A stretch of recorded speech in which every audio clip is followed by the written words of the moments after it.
What's going on, guys? Matt over here, Lethal Camaro, and today I want to talk about something that's a little more sensitive family-like, and a lot of you guys now know about this who've been around the channel for a while, and has been one of the primary reasons why I started selling lethal decals. So, my wife and I, we have 4 kids. We've been married now for, God, what is it? It's coming on 15 years. Long time. But my wife's family has a genetic blood disorder. That being said, it was always a chance that any of my sons could get it. It was actually a 50% chance. The blood disorder is called Hereditary Spherocytosis. Basically what it is your blood cells are misshaped.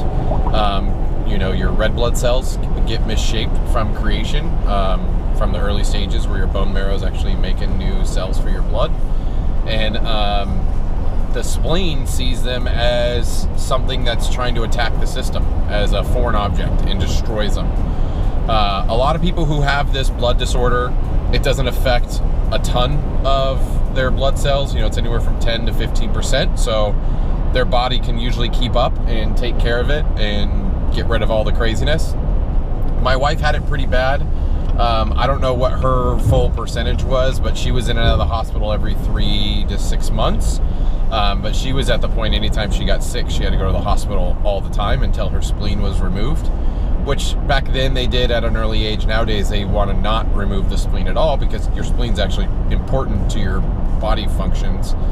My son is having to go in, Ryan, he's my youngest. My 4th son was born, and we found out he had this blood disorder, and he's been going in around every 6 weeks or so to get fresh blood or full blood exchanges. So what does that mean? What is it? So when my son was born, you can't know that he had the disorder right away because, one, my wife had it, so a lot of his blood in his body wasn't his own. So we had to wait a while, technically. Well, we were going to wait a while. They took all the blood results and stuff to see if he did have it, but it was just inconclusive at that time because of my wife having it. But he was super jaundiced. They kept him under the bilirubin lights. It did help a little bit, but we just were thinking, oh, he may be jaundiced. And it was on day 2 that we realized it was something more. He wasn't able to eat. He was having troubles breathing. His blood counts were dropping well below what would be considered normal. And the problem is with this disorder and with all of his blood being this way, if he doesn't have enough fresh red blood cells, just your normal body functions such as bringing oxygen to your brain or taking the waste out of your body so you can poop it out, sorry, a lack of better technical words, without being able to do that, your body just kills itself in trash, right? So they came back the blood test, and basically they said 90% of his blood was destroyed. 90% of his red blood cells in his bloodstream were destroyed, and that's why he wasn't getting better. And his blood count, I believe, was like a 5.1 or something like that. It was not good. And so they instantly rushed him to the NICU, where that's where they did decide to call it that he had hereditary spherocytosis, and it was an extreme case, one that they hadn't seen as bad ever at that hospital, and they needed to do a full body blood exchange. So what does that mean? That basically means they take out all of the blood that's in his body and replace it with new blood. Now, the nice thing is my son is, I think it's an O positive. He's a blood type that can take any blood.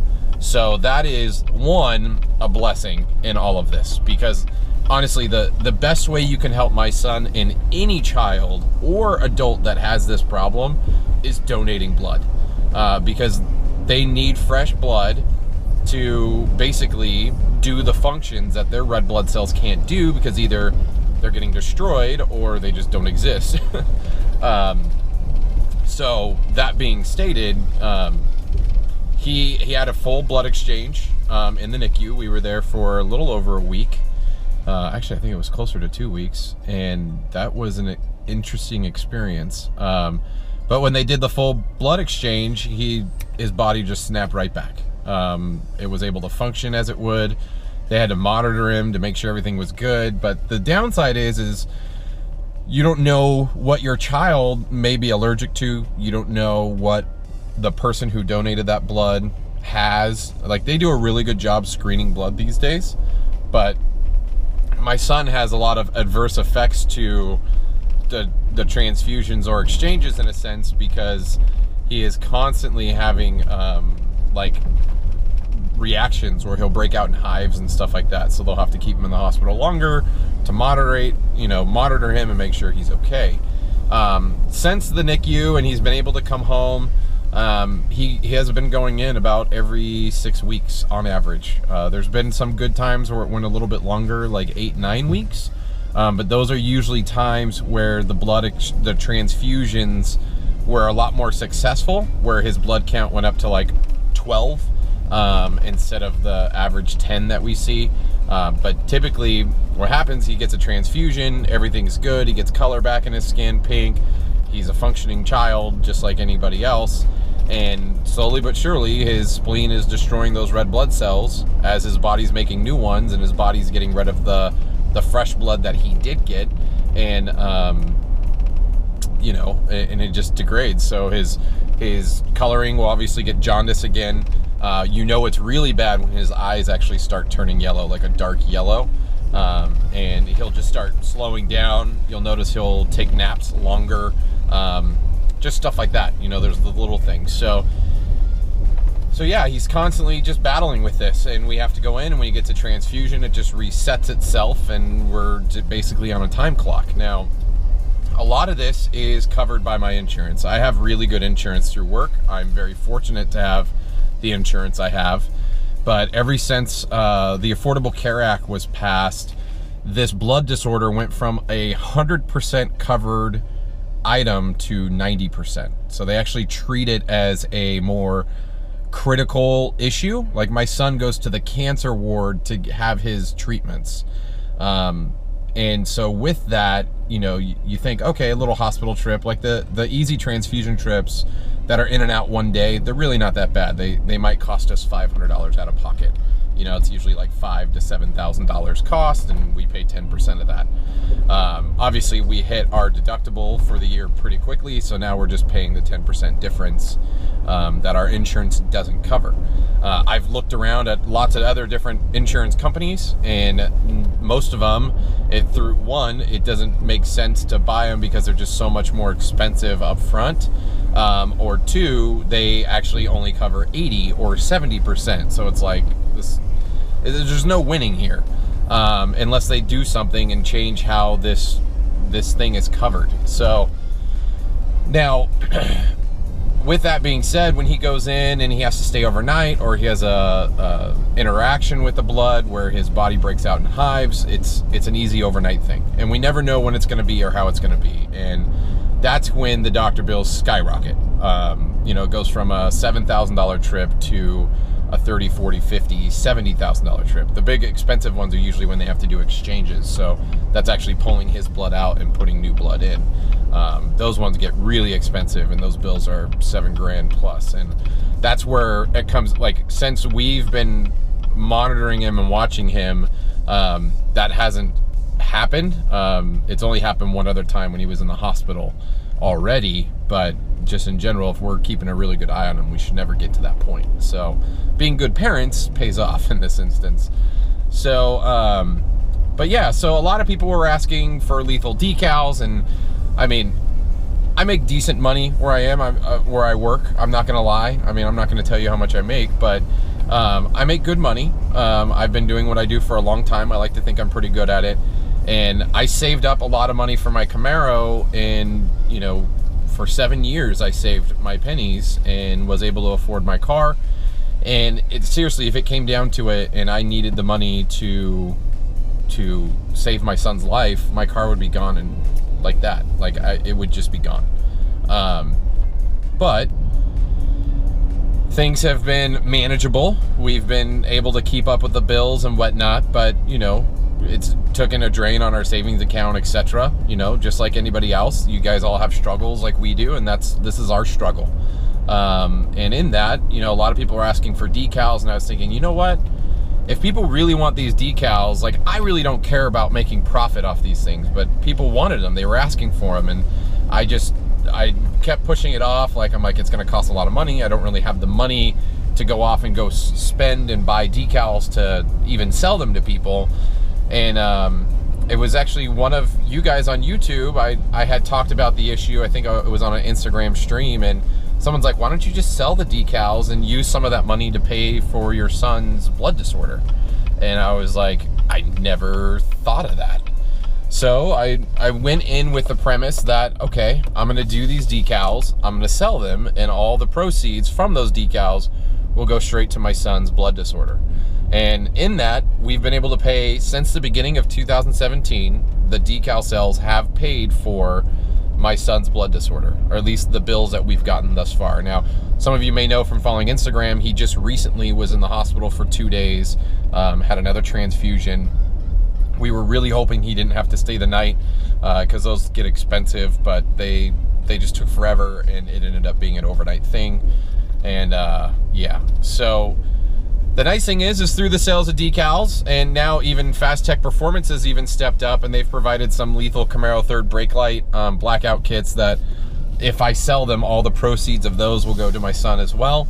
It's just been really humbling and awesome. And I just wanted to make this video to walk you guys through, or tell you about the issue, and why I'm selling things and stuff like that. Now, through the sale of decals and other things and conversations with a lot of you guys, I started selling shirts.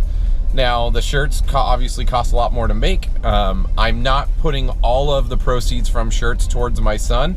I am using some of that money to pay for web hosting for lethalgarage.com and new things for the channel, or investing in being able to do things for the channel. So hopefully you guys don't hate me for that, but you know, the channel's growing and I want to be able to do some cool things for you guys. So hopefully you guys can respect that in regards to the shirt sales. So if it comes down to it and I need to tap into money to pay for my son, it is all coming from the Lethal Camaro budgets. So either or, that's the video, guys. If you guys have any questions, let me know in the comments below. It's an honor to have you guys following along and even caring about the issue in general around my son. It's just been a really humbling experience to have a community like you guys rally behind the issue. So this was a long video, I apologize, but you know, I just wanted to outline exactly what it was. Again, if you guys do want to support my son or the channel, check out lethalgarage.com. There's multiple ways to do that. If you want to read about the issue, there is a blog that I wrote on lethalgarage.com that does speak to the issue and does have pictures of my son on there. A couple of people have asked, is there other ways to support him? I don't know what that means, but I know some people, they asked if they can donate a little more. So I did create a donation button. It's in the blog on the website. So if that's something you're interested in, again, I'm not trying to take money from people. This is not what I'm doing. This is just an avenue that I found that, you know, it helps my son, it helps my family. It allows me to keep doing what I'm doing with the Camaro stuff. You know, as the YouTube channel is growing, I'm starting to see a little bit more revenue from the ads on YouTube, and that all has been going towards my son as well for the most part. Some of it has obviously gone to car parts and paying down credit card, you know, charges for new tires and whatnot, but you know, it's nice to have that padding now, where before it was we burnt through our savings pretty quickly. We're starting to be able to build that up again, so it's taken a lot of stress off the shoulders of me and my family, and it's not something I ever thought would happen, but because of you guys rallying behind and just being awesome people that you are, you've helped my family in more ways than I can ever thank you. So you may think it's just a simple decal purchase, $7, $9, whatever one you choose. That every dollar means more to me than anything, because it allows me to know that I can keep pursuing my passion and hobby and make sure my son's okay. So I thank you guys for that, and I'm getting all mushy, but I love you guys. And if you guys have questions, again, post below. But until next time, I'll see you on the road.